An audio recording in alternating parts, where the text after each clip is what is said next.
Hey, salut les potos. Allez, bienvenue aujourd'hui sur une toute nouvelle vidéo et on se retrouve donc sur une vidéo de course qui est donc la course d'Aveluy. Donc la course d'Aveluy a eu lieu le dimanche 6 avril et c'était la première manche du challenge de la CAPH. Donc le challenge de la CAPH, ça se déroule comme le challenge du COA. Donc il y a 5 épreuves, 5 courses dans ce challenge-là, où le premier marque 200 points, le deuxième 160 points si mes souvenirs sont bons, et ensuite ça va, tu as compris, un petit peu en dégressif.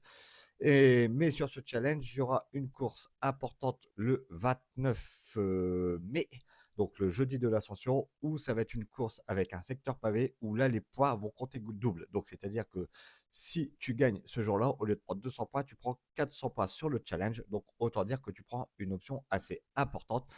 Mais là, pour moi, le but du jeu était déjà de bien me classer sur ce challenge pour potentiellement jouer aussi ce maillot. Et oui, il y a deux objectifs donc cette année, maillot COA, maillot Porte du Hainaut. On va essayer de gagner les deux, c'est pas sûr. Donc sur le circuit d'Aveluy, là tu as pu voir que je suis parti en dernière position et c'est un circuit relativement plat. T'as pas beaucoup de D+. Et c'est 4 lignes droites. Voilà, 4 lignes droites. Donc autant dire que l'on va rouler extrêmement vite sur ce circuit. De plus que ici, on avait le vent de 3 quarts Q. Tu peux le voir un petit peu, même complètement de dos. Tu peux le voir un petit peu par rapport aux herbes sur le côté. Donc quand on va revirer là sur la droite, on va le reprendre de 3 quarts Q et après on va le reprendre de 3 quarts face, où là il va falloir se méfier, faire des bordures, parce que c'est là où potentiellement ça pouvait partir. Et là, tu peux voir que le peloton est assez important parce qu'on était 70 au départ, si mes souvenirs sont bons. Oui, parce que je la poste seulement parce que j'ai posté plutôt avant mes vidéos de Paris-Roubaix la semaine d'après, donc le 12 avril exactement, j'ai fait Paris-Roubaix. Je vais te remettre le lien en haut de la description si tu n'as pas vu mon Paris-Roubaix. Ça te permettra d'aller voir ma belle performance sur ce Paris-Roubaix Challenge. Bon, là, je me retrouve donc en queue de peloton, mais je vais commencer à remonter parce que je me suis dit, j'avais regardé courir les autres catégories et il y avait eu une échappée à chaque fois sur la quatrième et la troisième catégorie. Donc je me suis dit peut-être que ça risque de faire aussi une échappée chez nous. Donc là, tu peux voir que je commence à remonter le peloton. Je m'excite pas trop. Tu vois, quand tu es dans les roues, tu mets pas trop de watts pour remonter. J'ai quand même le cœur à 180 de pulse et on roule ici à 50 km/h. Ici, on est à 50 km/h. Et au niveau de la cadence, je suis à 90 tours. Bon, ne pas s'affoler sur ce circuit parce que tu sais que le peu d'efforts que tu vas faire, bah, tu vas quand même le payer. Malgré que c'est un circuit assez roulant, tu vas le payer. Parce que derrière, si tu as un peloton qui chasse, si tu sors tout seul et que tu as 70 personnes qui chassent derrière, tu as compris que ça sera pas faisable d'aller au bout. Donc le but du jeu, c'est de prendre une échappée où on va se retrouver minimum une dizaine et s'entendre pour pouvoir potentiellement creuser sur le peloton. Là, on arrive donc au niveau du circuit, c'était, on va dire, la partie pour moi un peu la plus dangereuse. C'était une sorte de pif-paf. Donc tu avais un virage gauche-droite. Bon, ça s'est bien passé, il n'y a pas eu de chute. Donc tu vois, on y arrive juste ici. Et les bordures étaient assez hautes. Là, tu peux voir gauche, droite. Et là, c'était big relance. Donc, je peux te dire que quand tu étais en fin de peloton sur ce pif-paf, voilà, tu relances, tu es à plus de 500 watts et il faut garder les roues. Donc là, c'est dans la partie vent 3 quarts face qui provenait de la gauche où j'allais remonter parce que c'est là que tout le monde va se regarder. À qui est-ce qui va prendre le relais pour justement euh, bah, c'est là que si tu fais un effort là, tu utilises des cartouches. Donc moi, j'allais remonter à ce niveau-là à l'abri du vent. J'aime complètement m'abriter du vent et j'ai remonté assez facilement le peloton. Bon, l'année dernière, sur cette course, je vais pas te remettre le description, j'avais fait une très très mauvaise position. Je crois que j'avais fini dernier du peloton, un truc comme ça. C'est arrivé sur un sprint massif et j'avais pas pris de risque parce que je ne jouais pas à la base ce maillot-là. Je jouais le maillot du cœur de l'Ostrovent. Donc, j'avais pas mis pour objectif cette course-là.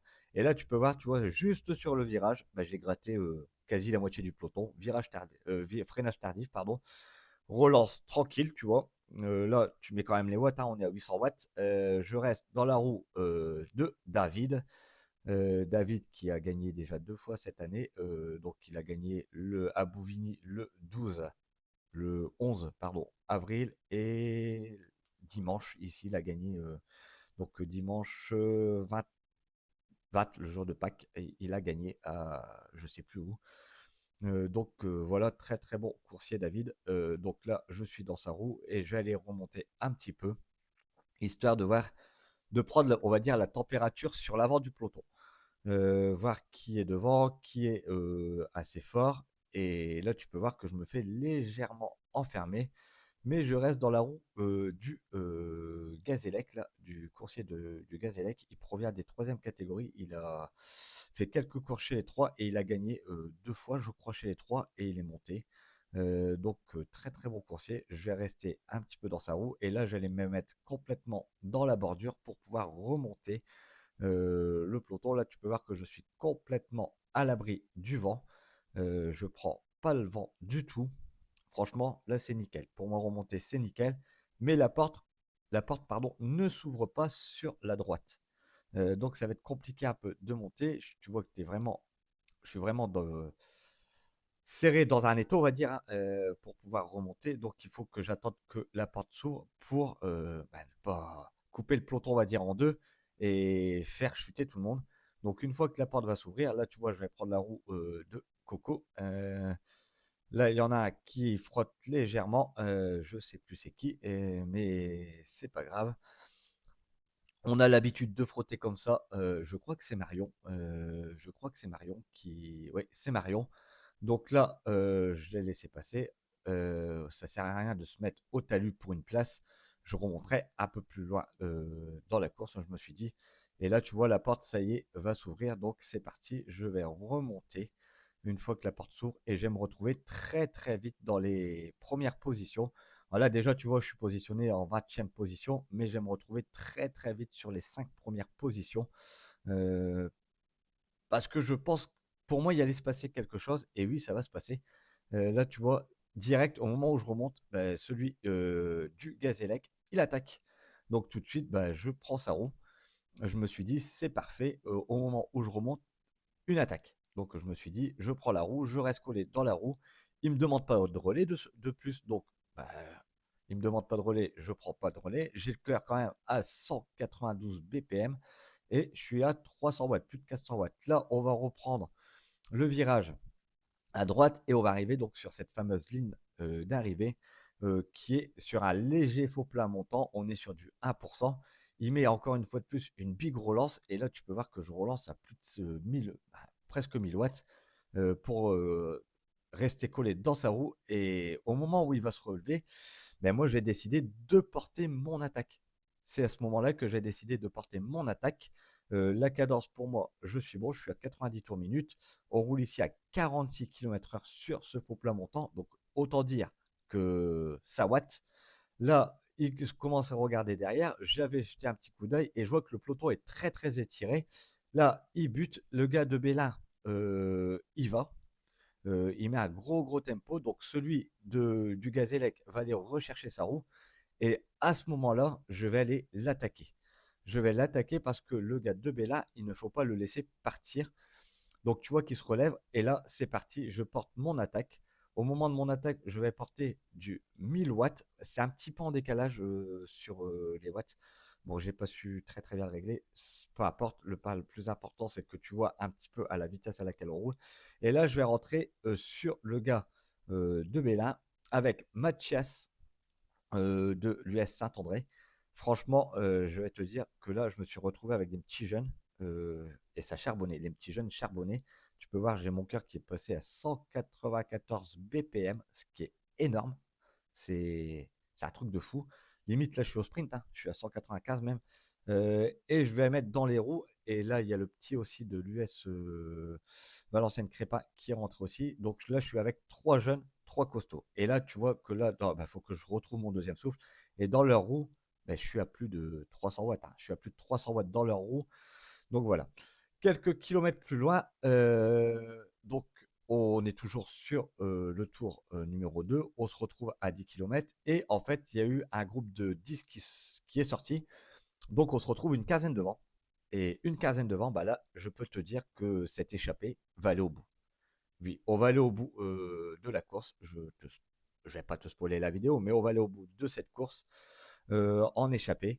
On ira prendre jusqu'à 1 minute 20 sur le peloton parce qu'on s'est très très, ouais, je vais pas dire très bien entendu, mais on s'est plutôt bien entendu dans l'échappée où on a bien tourné et on retrouve les habitués des échappées de tous les week-ends. Donc il y en avait deux de Lieu Saint-Amand, il y avait Michael, il y avait deux de l'US Saint-André, donc avec Mathias et David. Bon, j'étais présent dedans. Il y avait le gars de Douai, il y avait celui de Bélin.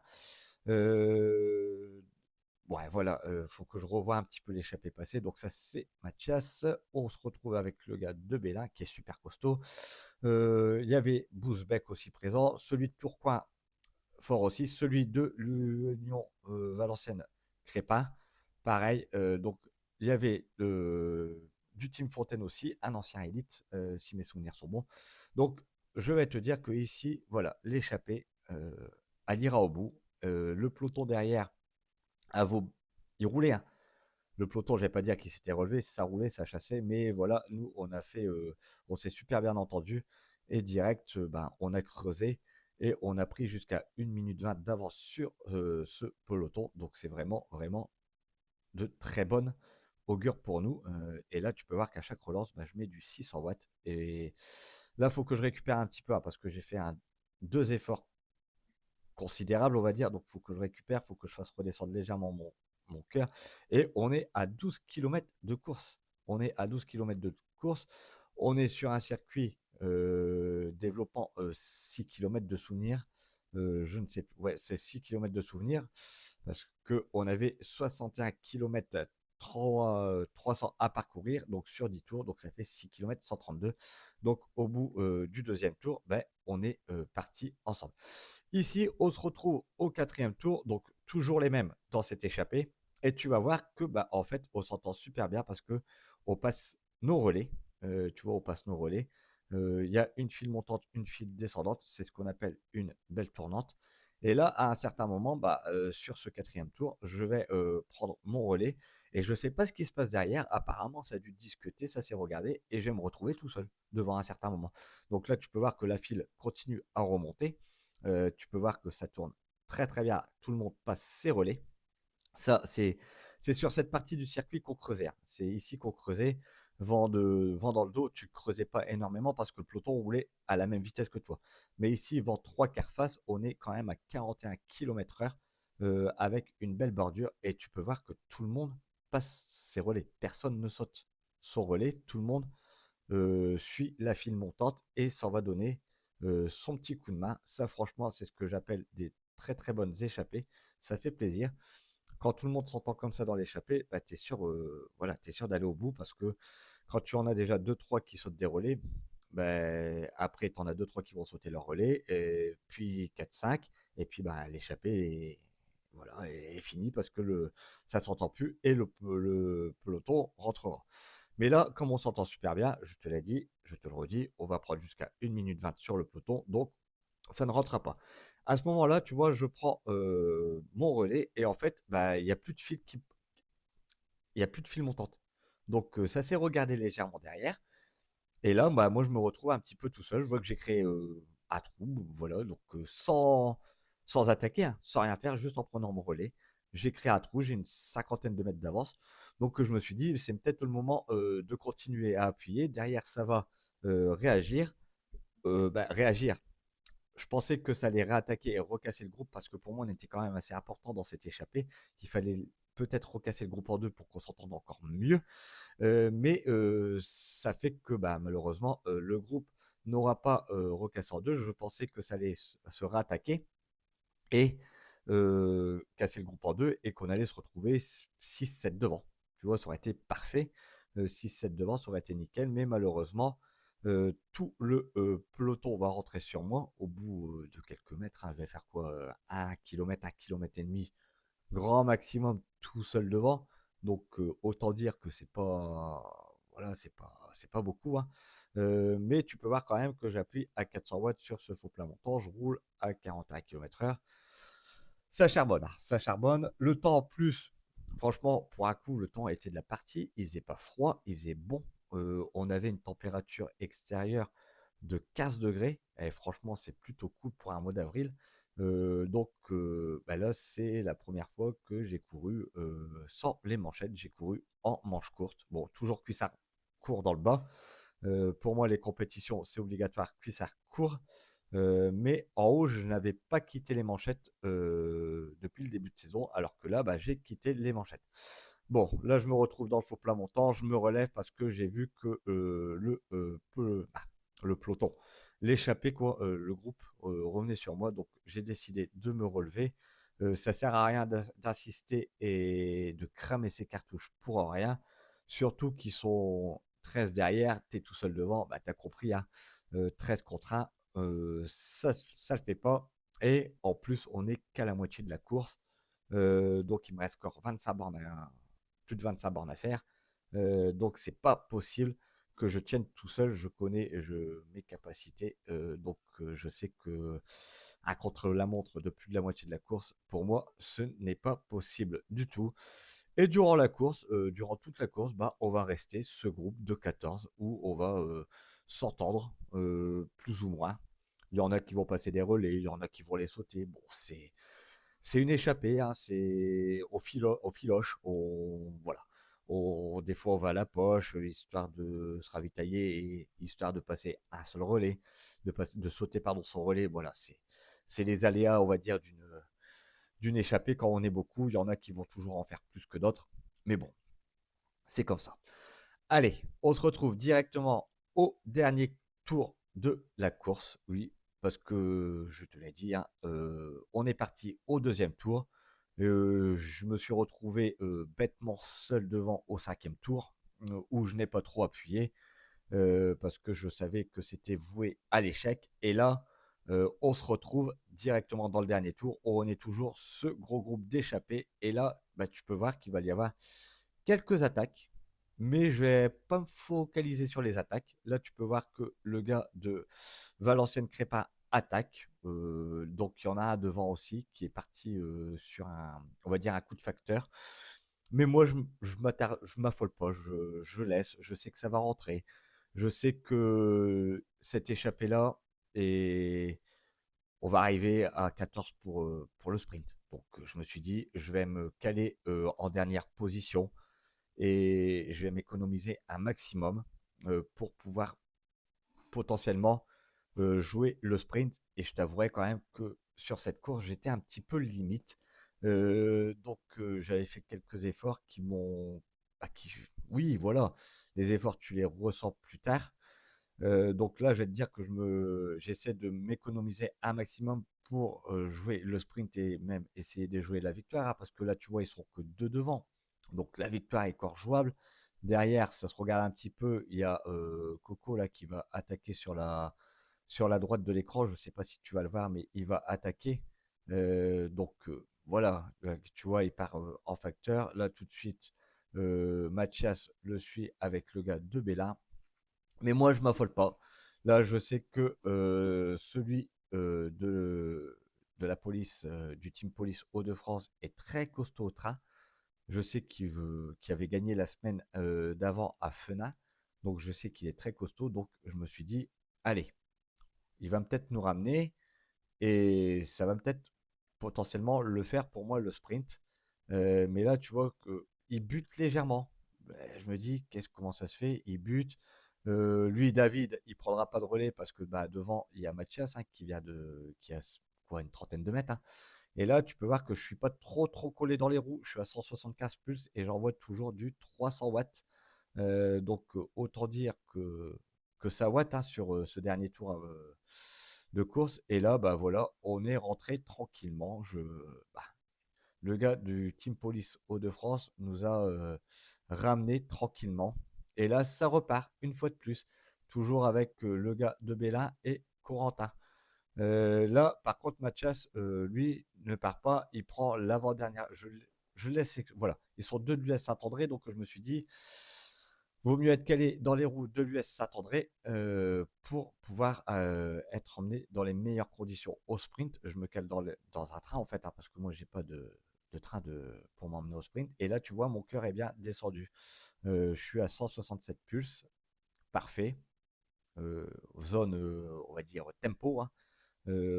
J'envoie quand même du 300 watts. Et là, eh, je me dis, merde, c'est parti. Il commence quand même à y avoir le trou. C'est chaud. Ouais, est-ce que ça va le faire? Ça va pas le faire? Je sais pas. Là, David qui crée une petite cassure sur le gars du Team Police et il va venir se recalquer en avant-dernière position. J'ai l'impression qu'il voulait me faire passer et moi, j'étais pas décidé à passer. Désolé, David, hein, mais je voulais la victoire, hein. Bon, là, tu vois, ça y est, on est reparti en ordre de bataille où tu as le gars du Team Police qui se remet une fois de plus à la planche, Mathias dans la roue, suivi de David et moi en dernière position. Et là, tu vois, ils sont à quoi? Ils sont à une centaine de mètres. Et là, je me suis dit, ça y est, Mathias, il se met aussi, il prend des relais au Team Police. Donc, ils vont vouloir rentrer sur l'échappée parce que bah, ils vont vouloir emmener David au sprint.